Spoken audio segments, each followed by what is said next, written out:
புதிய அரசாங்கம் மீது முன்வைக்கப்பட்டுள்ள பகிரங்க குற்றச்சாட்டு. வடக்கு கிழக்கில் உணர்வெழுச்சியுடன் முன்னெடுக்கப்பட்ட திலீபனின் 37வது நினைவேந்தல். புதிய ஜனாதிபதிக்குள்ள சவால், ரணில் வெளியிட்ட தகவல். அனுரவின் முடிவால் ஓய்வூதியத்தை இழந்த பெருமளவு நாடாளுமன்ற உறுப்பினர்கள். சூடுபிடிக்கும் தென்னிலங்கை அரசியல், ரணில் தலைமையில் மந்திர ஆலோசனை.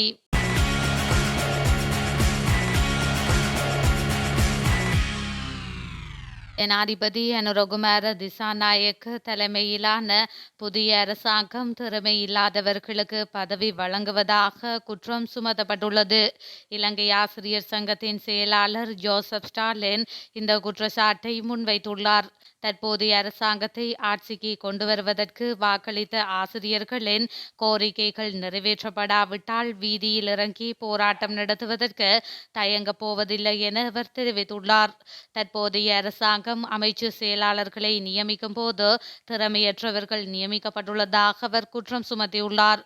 குறிப்பாக குற்றச்சாட்டுகள் சுமத்தப்பட்ட அதிகாரிகள் புதிய அரசாங்கத்திலும் செயலாளர்களாக பதவி பிரமாணம் செய்து கொண்டுள்ளனர் என்று அவர் தெரிவித்துள்ளார்.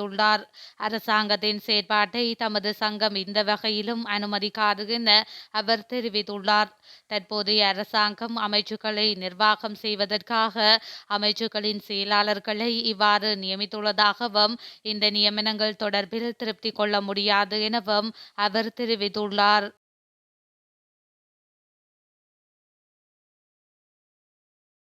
ஐந்தம்ச கோரிக்கைகளை முன்வைத்து உண்ணாவிரதம் இருந்து உயிர் நீத்த தியாக தீபம் திலீபனின் 37வது நினைவு தினம் இன்றைய தினம் யாழ்ப்பாணம் நல்லூர் பகுதியில் அமைந்துள்ள அவரது நினைவிடத்தில் அனுஷ்டிக்கப்பட்டுள்ளது.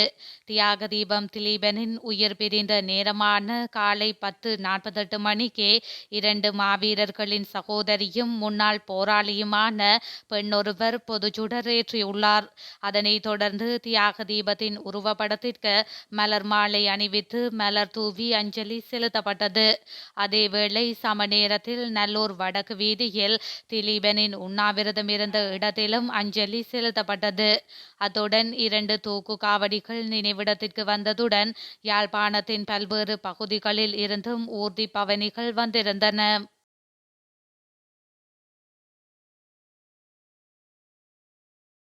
நாட்டின் பொருளாதாரம் காப்பாற்றப்பட வேண்டுமாயின் மக்களின் கோபத்தை பெற்றுக்கொள்ள நேரிடும் என முன்னாள் ஜனாதிபதி ரணில் விக்ரமசிங்க தெரிவித்துள்ளார். ஐக்கிய தேசிய கட்சியின் உறுப்பினர்களுடன் இடம்பெற்ற கலந்துரையாடலின் போது அவர் இதனை தெரிவித்துள்ளார். மக்களை காப்பாற்ற முனைந்தால் சர்வதேச நாணய நிதியத்துடன் முரண்பாடு ஏற்படும். சர்வதேச நாணய நிதியம் கோபப்பட்டால் நாட்டின் பொருளாதாரம் அதல பாதாளத்தில் விழும் என அவர் குறிப்பிட்டுள்ளார். நாட்டின் பொருளாதாரத்தை காப்பாற்றுவதே தமது முதன்மையான நோக்கம் என அவர் தெரிவித்துள்ளார். நாட்டில் நீதி ஸ்திரத்தன்மையை ஏற்படுத்துவதே சர்வதேச நாணய நிதியத்தினால் கடுமையான நிபந்தனைகளை விதிப்பதன் நோக்கம் என சுட்டிக்காட்டியுள்ளார்.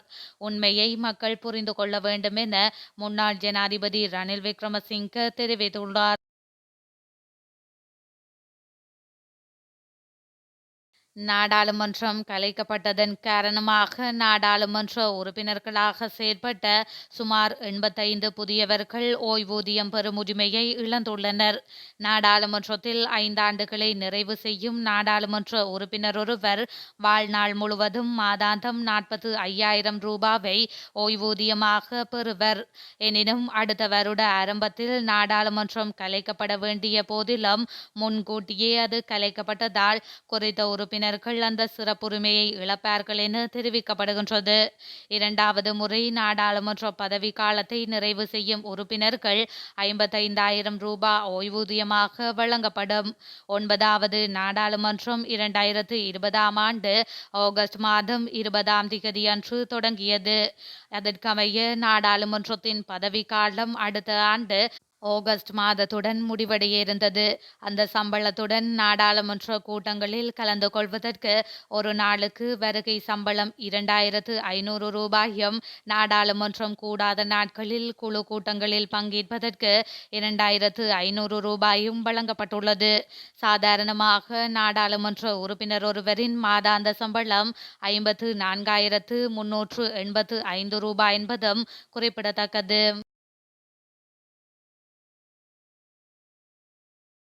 நடைபெறவுள்ள நாடாளுமன்ற தேர்தலில் முன்னாள் ஜனாதிபதி ரணில் விக்ரமசிங்கவிற்கு ஆதரவளித்து அனைத்து அரசியல் கட்சிகளும் குழுக்களும் கூட்டணியின் கீழ் போட்டியிட உள்ளதாக தகவல்கள் வெளியாகியுள்ளன. இது தொடர்பில் இறுதி தீர்மானம் எடுக்கப்படவில்லை எனவும் இன்று பலமட்ட கலந்துரையாடல்கள் மேற்கொள்ளப்பட உள்ளதாகவும் தெரிய வருகின்றது. ஐக்கிய தேசிய கட்சியின் பிரதிநிதிகளுக்கும் முன்னாள் ஜனாதிபதி ரணில் விக்ரமசிங்கவிற்கும் இடையில் இன்று காலை விசேட கலந்துரையாடல் ஒன்று இடம்பெறவுள்ளது. எதிர்வரும் நாடாளுமன்ற தேர்தலில் போட்டியிடும் விதம் மற்றும் சின்னம் தொடர்பில் கலந்துரையாடப்பட உள்ளது. அத்துடன் கூட்டணி அமையுமாயின் அதற்கு தேவையான அடிப்படை செயற்பாடுகள் குறித்தும் கலந்துரையாடப்பட உள்ளன. இதேவேளை கடந்த ஜனாதிபதி தேர்தலில் முன்னாள் ஜனாதிபதி ரணில் விக்ரமசிங்கவுக்கும் அவருக்கு ஆதரவு வழங்கிய ஸ்ரீலங்கா பொதுஜன பெரமுனவை சேர்ந்த உறுப்பினர்களுக்கும் இடையிலான சந்திப்பு இன்று மாலை 4 மணிக்கு இடம்பெற உள்ளது. நாடாளுமன்ற தேர்தலில் போட்டியிடும் விதம் குறித்து இறுதி உடன்பாடு எட்டப்படும் என்று கூறப்படுகின்றது.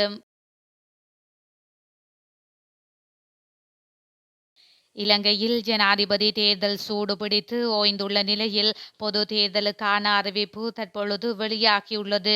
அடுத்து வரும் 6 வாரங்களில் பொது தேர்தலுக்கான வாக்களிப்பு நடைபெறும் என உத்தியோகபூர்வமாக அறிவிக்கப்பட்டுள்ளது. இந்த நிலையில் அரசியல்வாதிகள் தமது நாடாளுமன்ற பதவிகளை பெற்றுக்கொள்ள மக்களிடம் வாக்குகளை கேட்க தயாராகின்றனர்.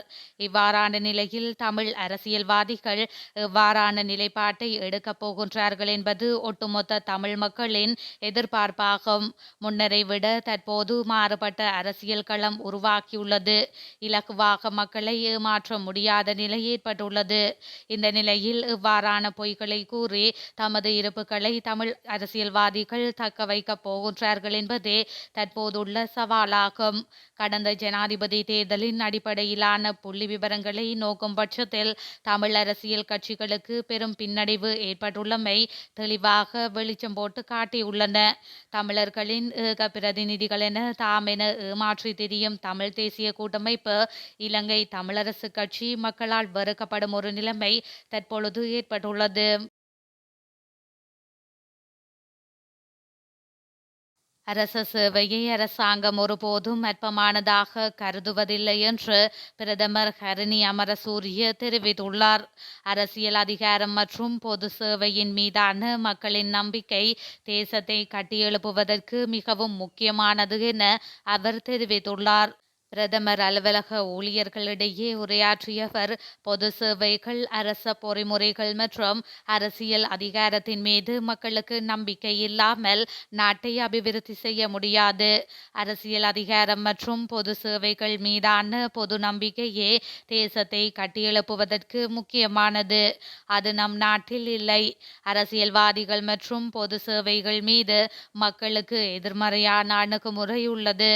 இந்த நிலையில் குறித்த சேவைகள் பயனற்றவை என்ற பொது கருத்து உருவாக்கப்பட்டுள்ளது என்றும் அவர் இதன்போது சுட்டிக்காட்டியுள்ளார்.